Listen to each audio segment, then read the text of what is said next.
Well, hello there, guys. Welcome once again to a D&D Saturday. The Nexus of Geek channel. This is Noob DM Ariel, and by the time you see this video, I get edited everything. It'll probably be closer to Sunday or Monday, even depending on how things go schedule wise.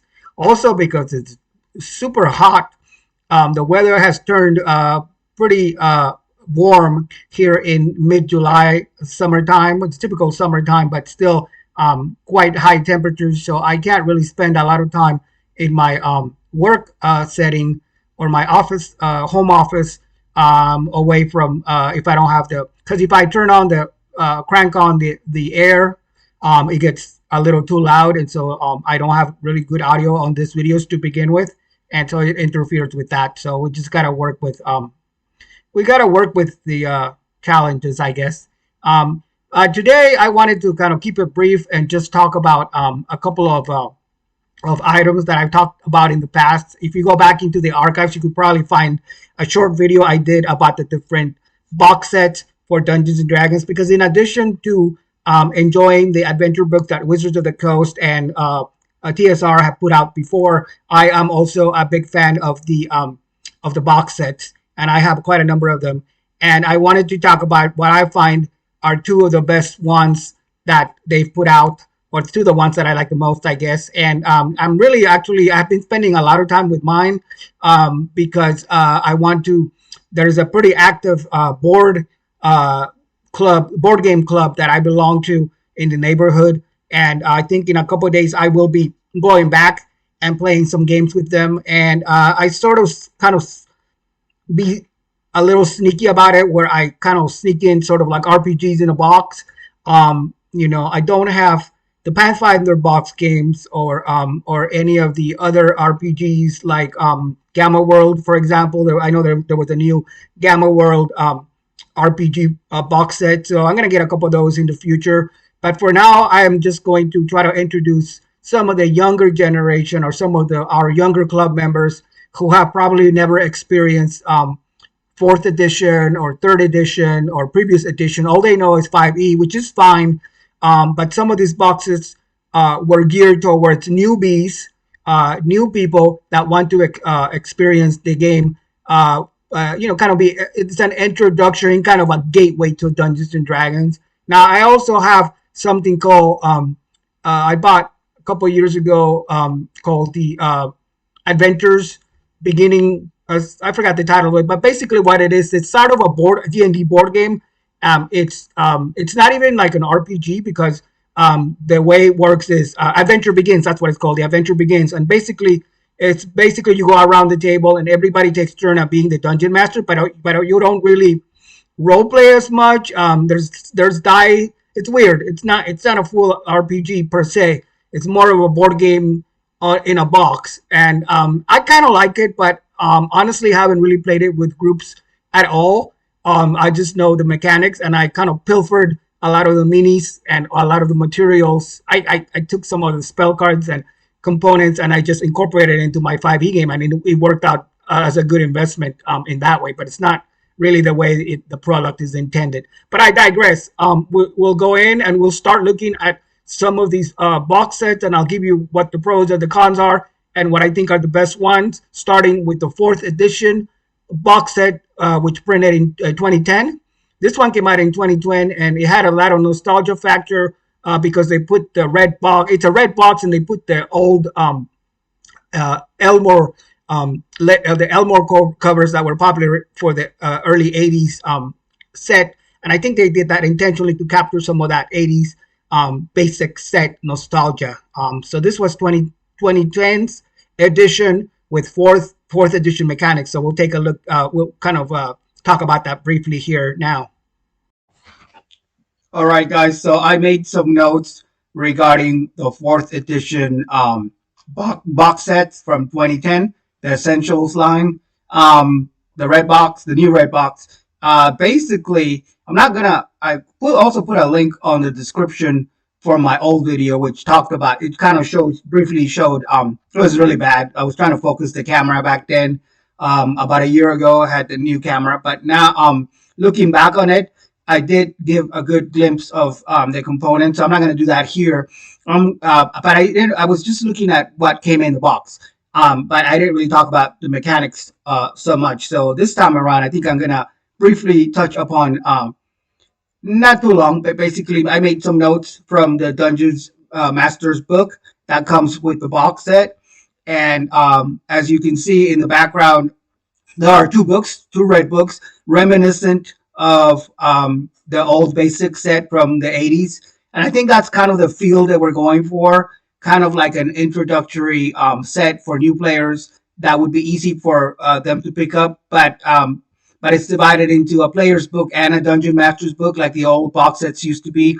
And the dungeon master's book is actually very geared, obviously, as you would expect for a new DM to run an adventure. And I really like it. I think I'm not so crazy about the player's book because the way they did it is they did it sort of kind of like a choose your own adventure if you know the format of those books where you pick a class, and depending on the class, like let's say you're playing a cleric, it'll say, okay, you read a little portion of the adventure, and then it says turn to this page, and it'll talk about some of the cleric powers, because fourth edition was all about powers, right? It was like very, as I mentioned in the intro, or I don't know if I did, but I think a very video game oriented, or influences, a lot of influences. Some people have called it like an MMO on the tabletop. Now I think that's a little far fetched, but it is granted that there's a lot of tactics.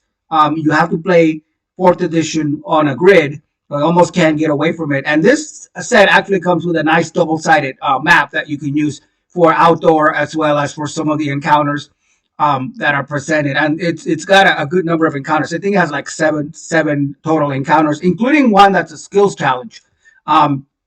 But basically, what it does is it's very positional, so it teaches you how to play with a grid. Like I mentioned, if you're not used to that style of play. For example, they talk about flanking. Like they don't really go into big in-depth discussion about playing with a grid. For that, you kind of have to go more advanced and buy the player's handbook, the fourth edition core manuals. But this one is just the basics. So it talks about flanking, for example, which is a tactic that you can use against monsters. And it does explain such concepts as a critical role, critical hit rather. The critical hits, though, in third edition were a little bit different. The critical hit for third edition is if you rolled a natural 20 and not 20, then you got to make another roll because all the bonuses, attack bonuses, apply to the nat 20 roll.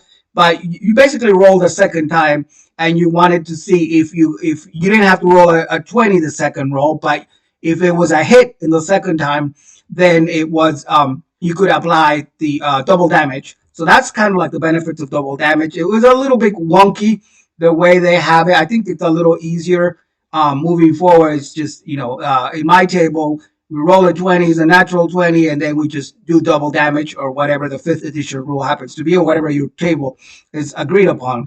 But, that was the 3.5 rule. I don't really remember how it went in fourth edition, but it's pretty similar to 5.5. And you can go through the Dungeon Master's book and find information on crit rolls, on combat, how to make saving throws, which were a little different from every fifth edition streamlined it, but all the other editions was the old, the three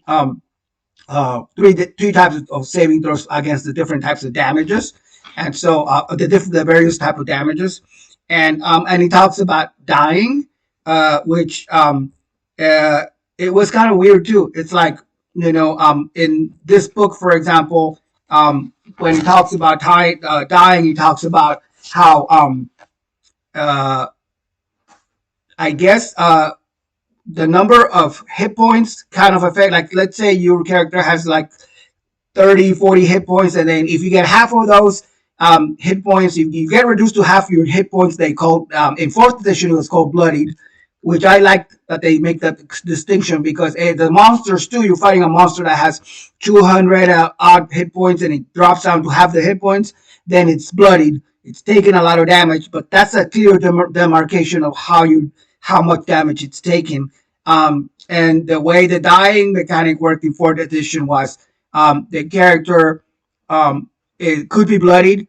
So the player character could be half their hit points, and dying, it's gonna be prone and it's gonna go into negative points.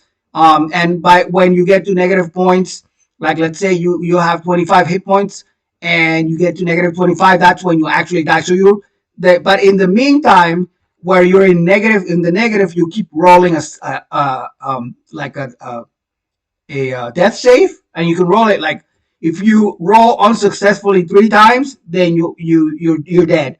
And that is a mechanic that was retained for fifth edition.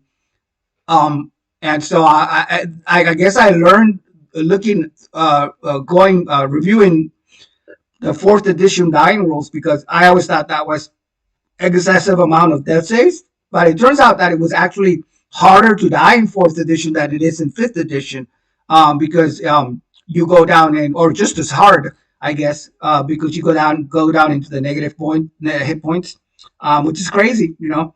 But you learn all about those game mechanics really well through the reading through the Dungeon Master's book, and then it's it's a good value for your buck in terms of like questing because there's quests that are included in the book, and it tells you how to design quests, which is good. It tells you how to build a dungeon. Now, most of the fourth edition dungeons were pretty modular, but you can build your own dungeons if you want to. If you already went through the dungeons that are included in there, because it comes out with a whole beginning adventure through the DM's book, and it has I think something like 7 encounters, including an encounter that's a skill challenge. Skill challenges were unique to fourth edition, where it was a non-combat mechanic, and you were trying to accomplish a goal using your character skills. And you had, depending on whether you had a number of successes versus a number of fails. So it was this whole unique non-combat mechanic to the game that I actually really like, and I actually have seen DMs incorporate it into their 5e games. And it gives you one skill challenge in this introductory adventure in this set, and it has to do with negotiating with a dragon, which is kind of cliche, but it still works. Like it still teaches you how it's done, how it mechanically works, and how to run through that part of the adventure where you're not necessarily fighting the dragon, but you're more trying to convince it, using some diplomacy skills and other things like that. It also teaches you how to build dungeons, like I said, and there's a whole section about treasure.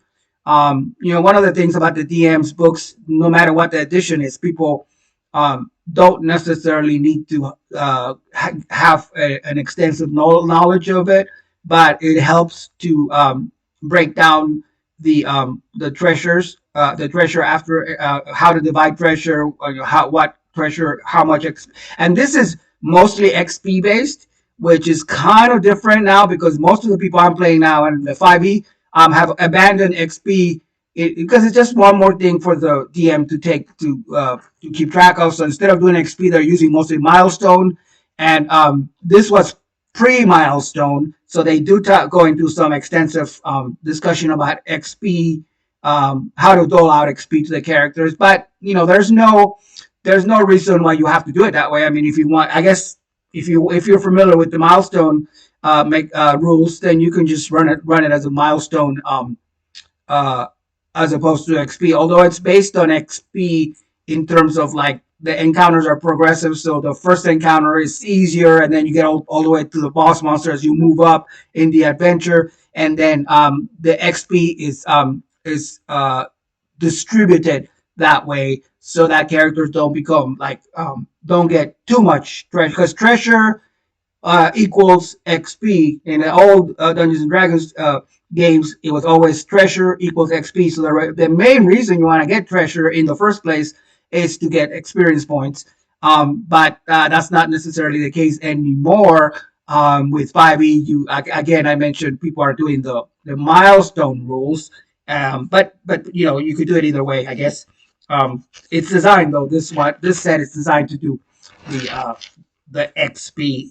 And lastly, it does talk. There is a section that talks about the set, like a setting. So it talks about the Nentir Vale. The Nentir Vale was kind of like the fantasy world in which fourth edition, like fifth edition, 5e is mostly Forgotten Realms based. There are other adventures that are based outside of the Forgotten Realms, like Eberron and Ravenloft, but the Forgotten Realms is like the default setting.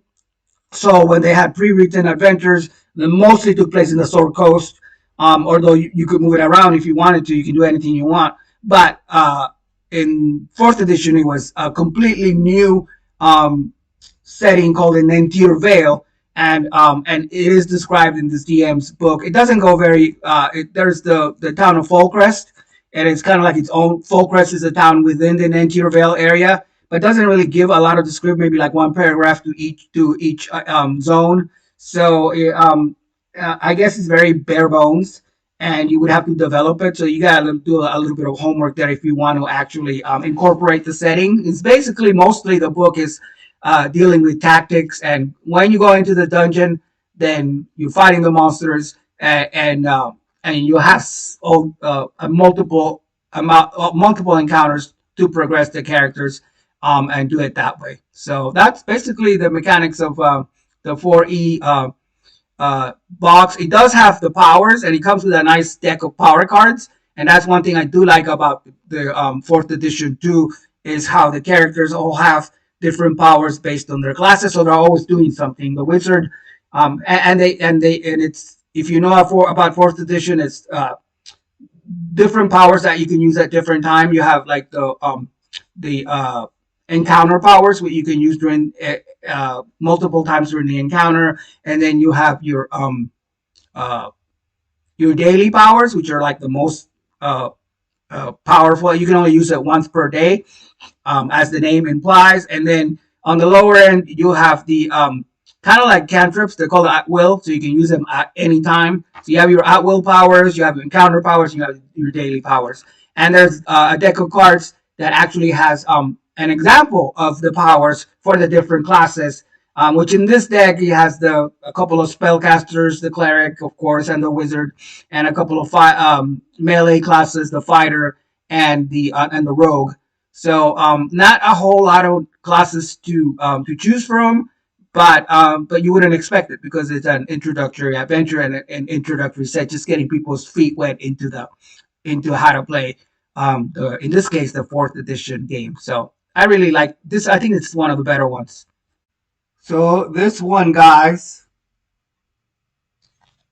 3.5 Dungeons and Dragons, is what some people consider the best version of D&D, which is debatable. I mean, there's also a lot of people that like the OSR games, like myself. I like playing BECME.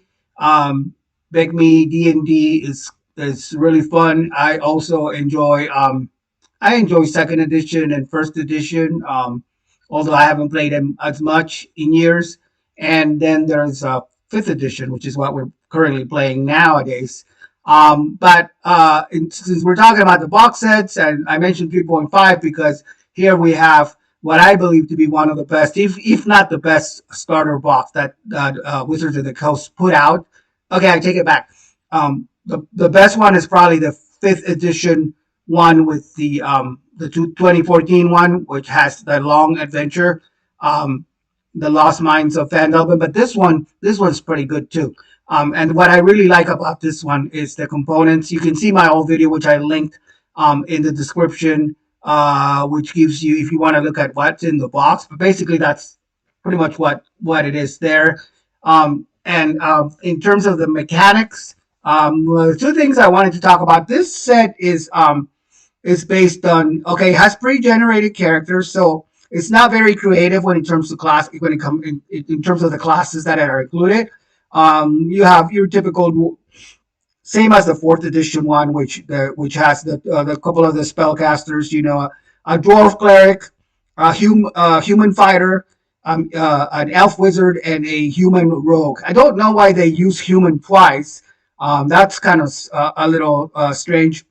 I mean, you would think that they would have included like a you know combination of classes and races. They used to call them races. Now they call it species, which is stupid because it sounds weird to me. I mean, we always say the human race. We don't say the human species, I guess, unless you're talking about a clinical term.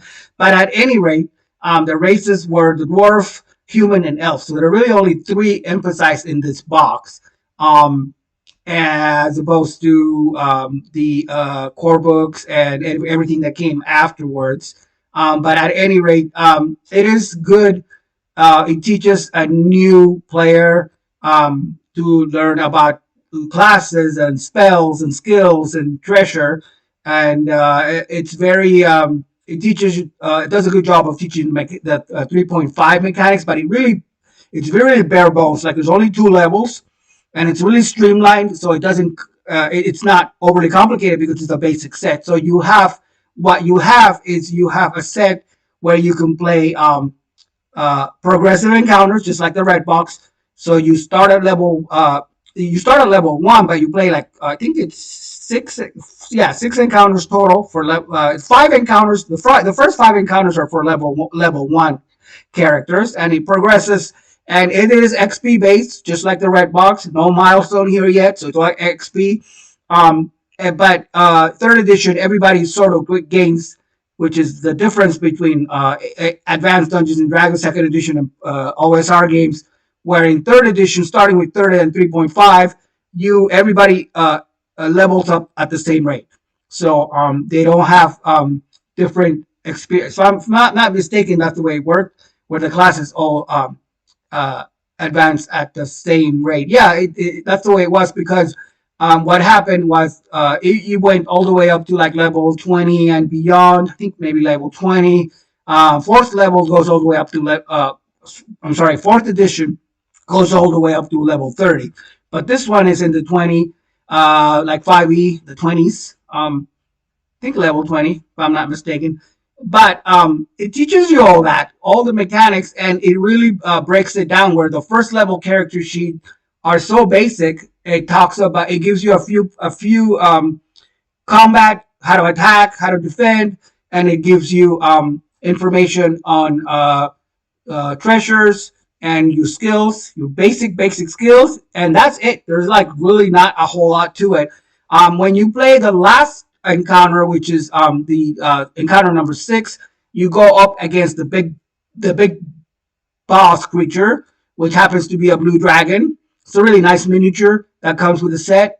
But you play all the other monsters are working or under the thrall of this blue dragon, but you don't get to even meet the dragon until the final encounter. And by that time, the characters are level 2, and so it does a good job of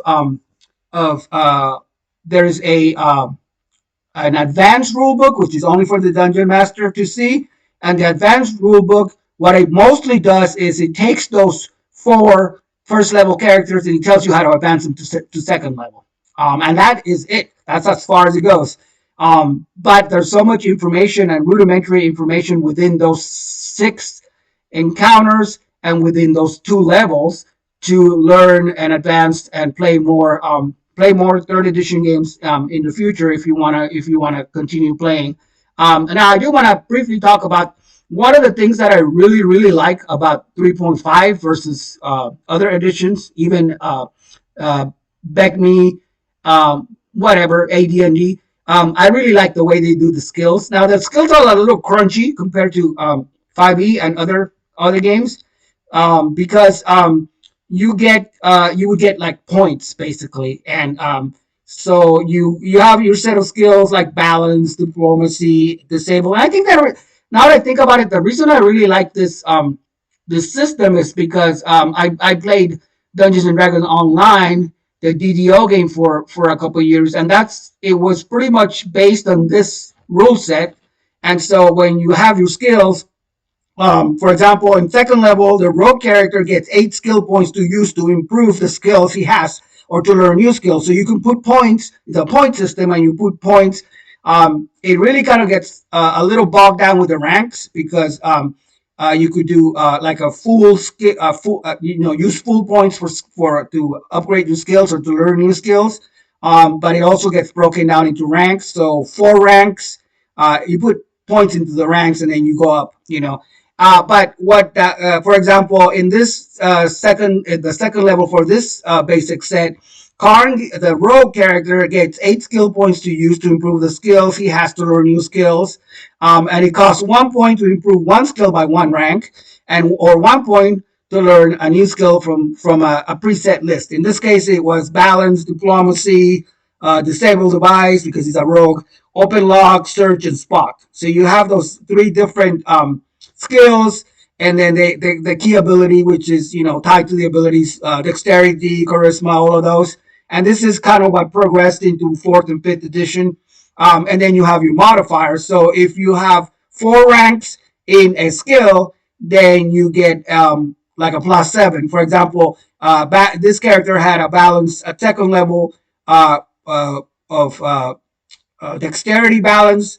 And so the ability modifier would be +3 right off the bat. But then you also get skill. They had 4 ranks into the skill, and so you get a +7 as a skill modifier. So you have your skill modifier and your ability modifier, and you add those, combine those together, and that's what you get. So if you spend 1 skill point to improve a skill, you add the 1 to the number on the ranks. And if you decide to improve balance, for example, you now have 5 ranks in that skill and a skill check modifier of +8. So it's 5 ranks, and it's the what was it again? Balance. So it's balanced, and so you have a total of 8, a total modifier of 8.